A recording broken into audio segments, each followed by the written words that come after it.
C'est une question qui est à la fois dérangeante et, il faut le dire, assez fascinante. Que se passe-t-il après la mort pour ceux qui ont commis le pire?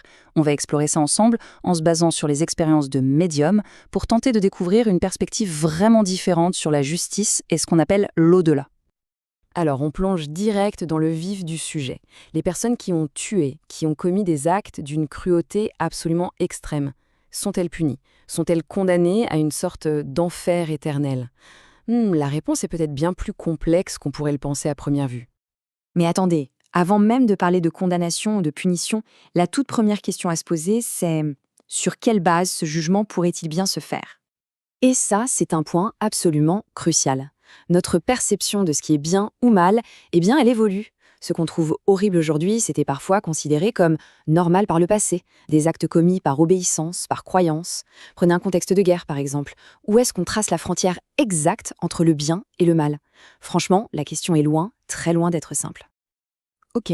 Donc si on met un peu de côté cette idée d'un jugement divin, on va dire, traditionnel, à quoi ressemble l'après-vie pour ces âmes? Les sources dont on parle ne décrivent pas un lieu, mais plutôt un état de conscience. Cette comparaison, elle est très parlante. Au lieu de l'idée classique d'un enfer vu comme une punition qui vient de l'extérieur, les sources décrivent ce qu'elles appellent le plan astral inférieur. Et là, c'est une réalité qui est façonnée par l'âme elle-même. Tout ça est régi par un principe fondamental, la loi de la résonance. Donc ce n'est pas une punition imposée, non. C'est une conséquence, en fait, toute naturelle. L'état d'esprit d'une âme, ses attitudes, son niveau de compassion, tout ça va créer son propre environnement. Une vie passée dans la violence et la cupidité mène tout simplement à un après-vie qui en est le reflet parfait. Les descriptions sont assez frappantes. On parle de lieux sombres, de sons angoissants. Il faut s'imaginer un monde où toutes les vibrations de haine, de violence, d'égoïsme se matérialisent. C'est cet environnement que les âmes de même nature partagent. Pas parce qu'on les y a envoyées, mais par affinité vibratoire, tout simplement. D'accord, mais comment une âme prend conscience de tout ça? C'est là qu'intervient l'étape sans doute la plus intense de toutes, la confrontation avec ses propres actions. C'est une idée vraiment puissante. Au lieu d'un grand tribunal céleste, la justice cosmique serait en fait un processus complètement interne. L'âme se retrouve face à elle-même, forcée de devenir son propre juge et d'examiner sa vie, mais dans son intégralité. Et ce processus est total. L'âme ne fait pas que revivre son acte, non. Elle en voit absolument toutes les conséquences, l'onde de choc sur la victime, sur son entourage. Et puis, vient l'étape la plus terrible. Elle doit ressentir, dans sa propre chair spirituelle, la douleur qu'elle a infligée. Et ce n'est pas tout. Le sentiment de honte, de culpabilité, de remords qui en découle serait, selon les sources, amplifié 1 million de fois. C'est juste impossible d'imaginer l'intensité d'une telle expérience. Et voilà la clé de tout.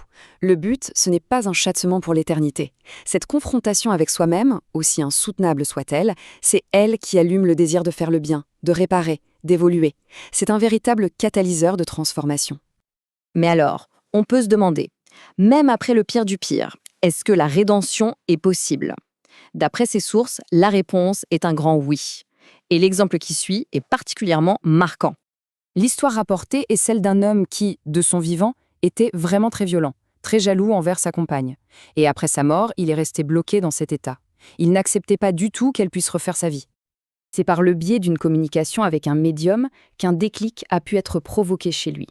On lui a permis de réfléchir, de commencer à comprendre l'impact terrible de sa colère.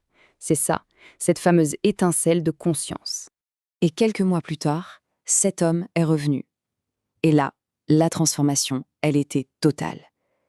L'âme qui était rongée par la haine et la violence était redevenue pure, aimante. Il était enfin prêt à aller vers la lumière. Le sentiment qui accompagne cette évolution est décrit comme une libération, une vraie. L'image utilisée est celle d'enlever un vêtement beaucoup trop serré.